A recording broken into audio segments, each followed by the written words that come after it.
Okay, I wanted to look at techniques for blurring backgrounds.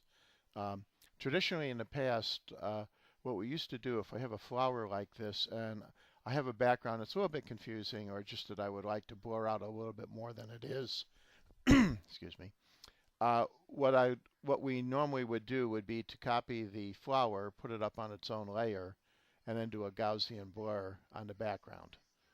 And it's a little cumbersome to do, and I'll show you why here in a second. Let me just make a selection, if I can get to my tools. Quick selection tool, just going to drag across the flower and the bee. Okay, make sure I get all the petals. All right, and that looks pretty good, I think. And I'm also going to try to select a stem down here. A little trickier. And let's select this leaf also. Yeah, you see we went a little too far. So I'm going to hold down the Alt key and basically deselect what I don't want to be included. And hopefully this tool learns by itself to sort out what I want versus what it wants. Okay, and a little bit less there. Up in the corner. All right, I'm going to hold down the Shift key, add back to the selection the other leaves that I want selected, which is that one. And let's go for this leaf right here. Okay, get the stem right down there. And I guess we have to do the stem of this leaf.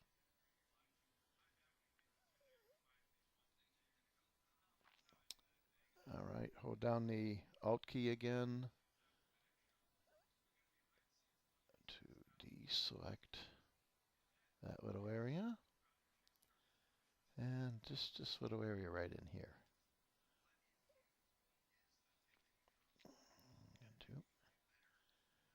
And one little touch up just down along there. Okay, not the greatest selection, but you get the general idea. Okay, so with that selected, what I would do is Control J that up to its own layer. All right, and if I turn the eye off on the bottom layer over in the layers palette, you can see that's the selection we made. You could use refined edge to clean this up, but for our purposes, that works pretty well. So in the past, what I've done, if I turn off that top layer, so we're looking at the bottom layer, is if I just try now to go do a Gaussian blur on this bottom layer, let me show you what happens. In fact, let me make a copy of that layer. And let's go up to Filter, come down to Blur, Gaussian Blur. All right. And as I bring up the blur, so that we get rid of a lot of the background. Okay, let's say we want to live with it about, make things about that bad.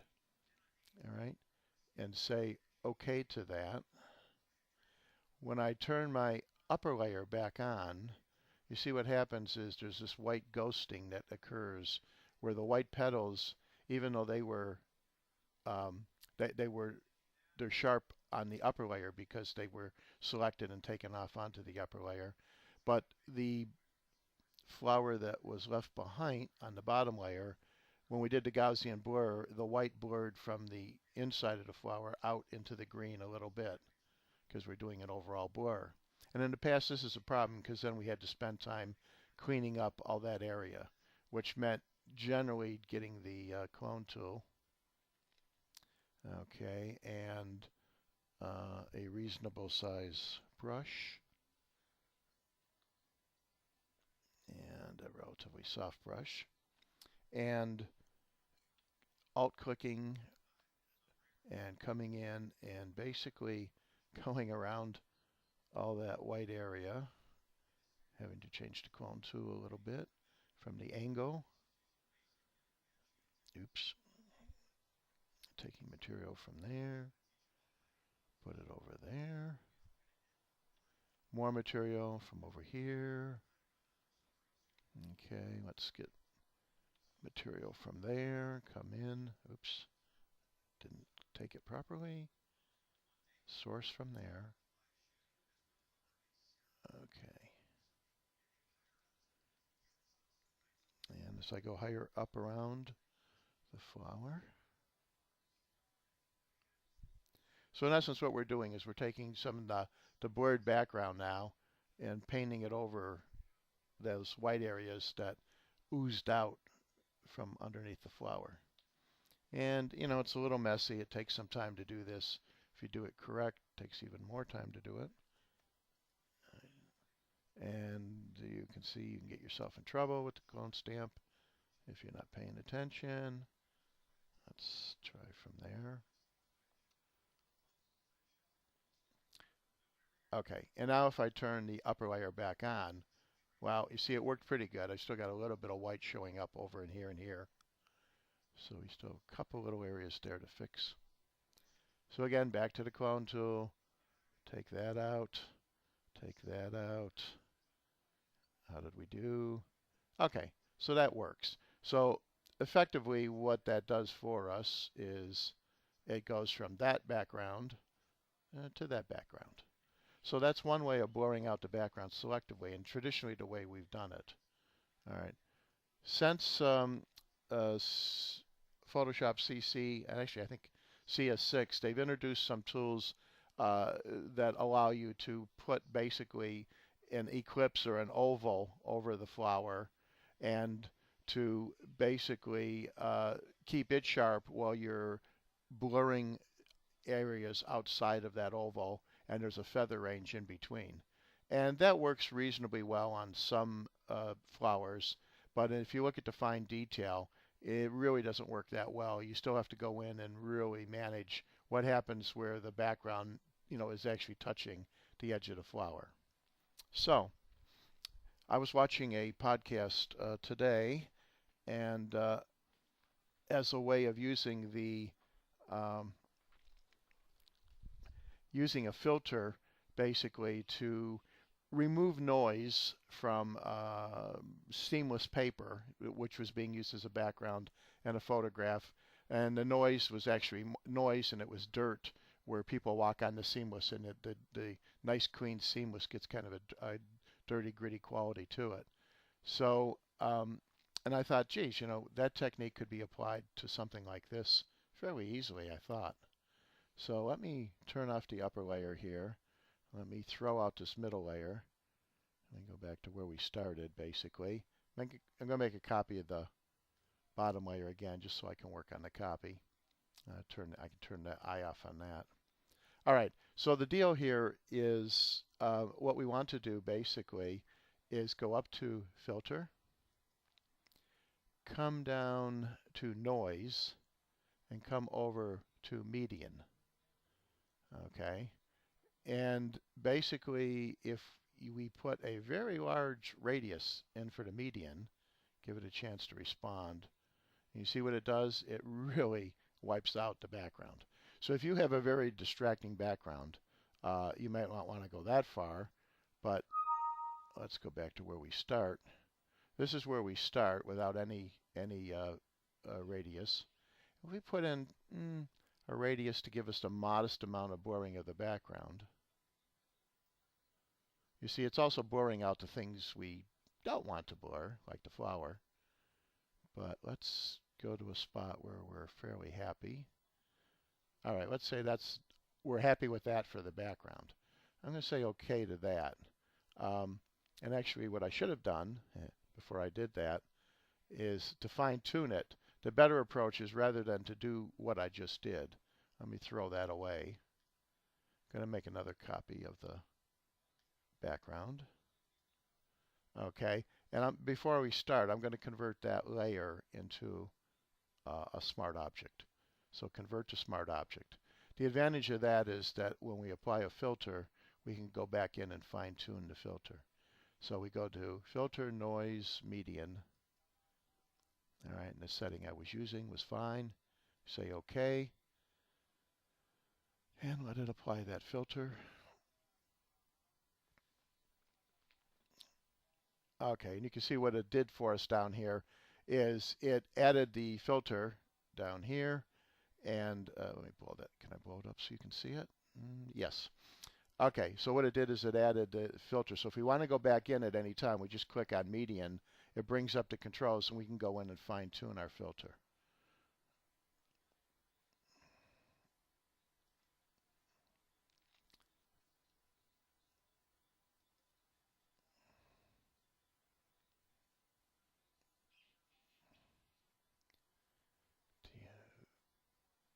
Okay. So that's with the filter on. And let's see. There it is. You just, oh, I'm sorry, that's the properties. That didn't do me any good. Let me close that. There you go.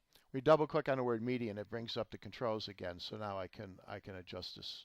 Say we don't want to blur it quite that much. All right. Say OK to that. All right, and let it apply. So it did blur the background nicely, but it also blurred everything in the image. So in a sense, I could just, if I had already made a selection up here, if I just turn that selection on, you see it has the advantage that the flower goes over very nicely. We don't see that white ghosting of the petals going out into the background. That's the one advantage of the median blur or noise removal filter. All right, but if we didn't even bother doing that, let's say we hadn't done the selecting of the flower, which takes a considerable amount of time. What we can do when we're simply at this stage on the layer that has the filter applied, the filter is a mask, so we can just the filter has a mask associated with it, so we can just click on the mask, hit Control I to invert the mask from a white mask to a black mask. So that basically brought us back to where we didn't do anything in essence. And now at this stage, all I have to do is take white from my foreground color and a paintbrush. And as long as I'm on the mask, let's see, let's get a little bit bigger brush to start with. Okay, so I'm going to go a little bigger brush, keep it soft to start with. And I can just sort of paint over the areas I want to blur. Now I'm staying a little bit away from the flower because I am using a feathered edge for the brush. So let me just apply that. Okay, give it a chance to catch up with me.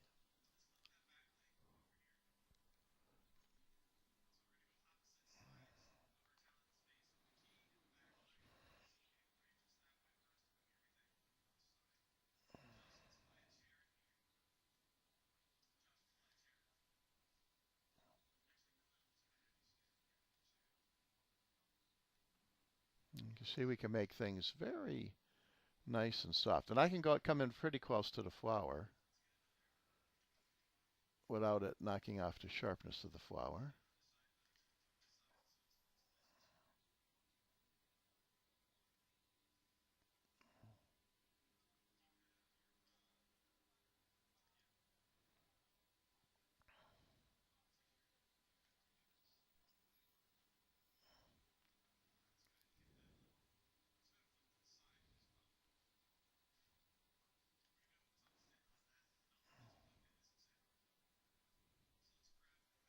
Even down here by the stem, I can do that area to some extent.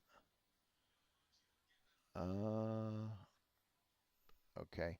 And at some point, you really should, go in closer and work on the detail a little bit. So if I make my brush a little smaller, All right, and I think I'm going to make it a little harder. It has a little bit of an edge, but a little bit smaller. Okay, and work my way in.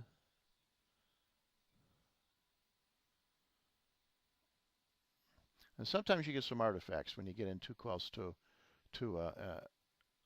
particularly getting into the notches around the flowers. But for the most part, this is not a bad little technique. You see, like right in here, let's see if I can go small enough to get that without creating an artifact. I see that's an artifact that occasionally comes in when you do this. So there are some limitations to what we can do here. All right, I'm going to Control Z that and try to stay away from it just a little bit. Nope.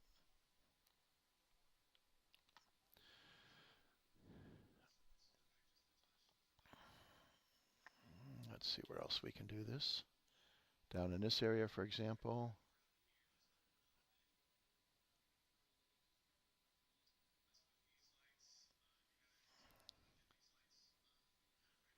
Blur that section out. We can even blur out the section under the leaf. Okay, again, want to stay away from the stem if we can help it.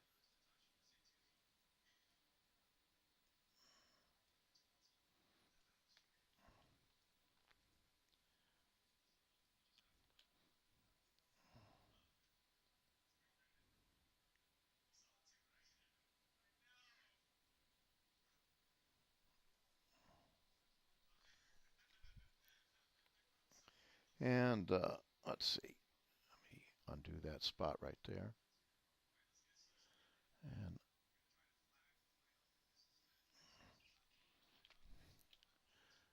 it takes a little touching up to do around these edges. Oops. Sorry. Let me hit X on my keyboard to switch back my colors. There we go. So that I definitely am painting with white to apply the blurring effect.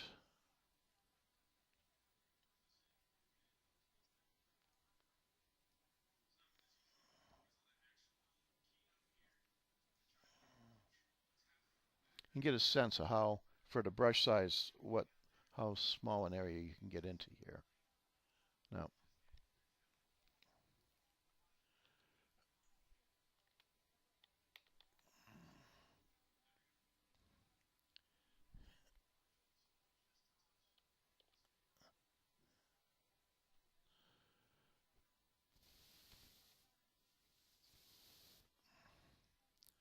just remove that little white area.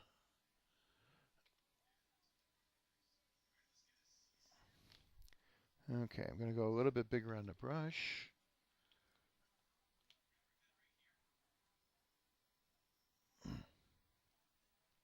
It's a little touchy on the edges.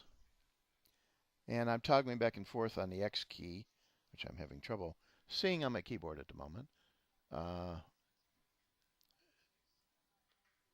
Okay.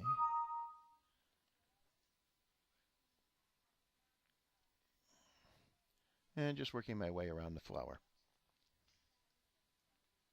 All right, so the rest of it looks pretty decent. About in there. No, can't do that one. So there are some limitations in this in terms of what would work. You may have to go in here and, in essence, and actually, when you're finished, clone some of the good material into the actual corners of the flower. But overall, you know, it's not a bad deal. Oops. Let me go back to where we started. Okay, so that's where we started. That's with the blur applied. So in the long run, I think it's a faster technique with a little practice than having to make a fine selection of the flower and move the flower back up onto its onto its own layer, and then try to do the Gaussian blur and then do the cloning to fix around the edges of the Gaussian blur. Okay, so that's all I wanted to say in this little podcast. So thanks for watching. I'm Dick Budnik.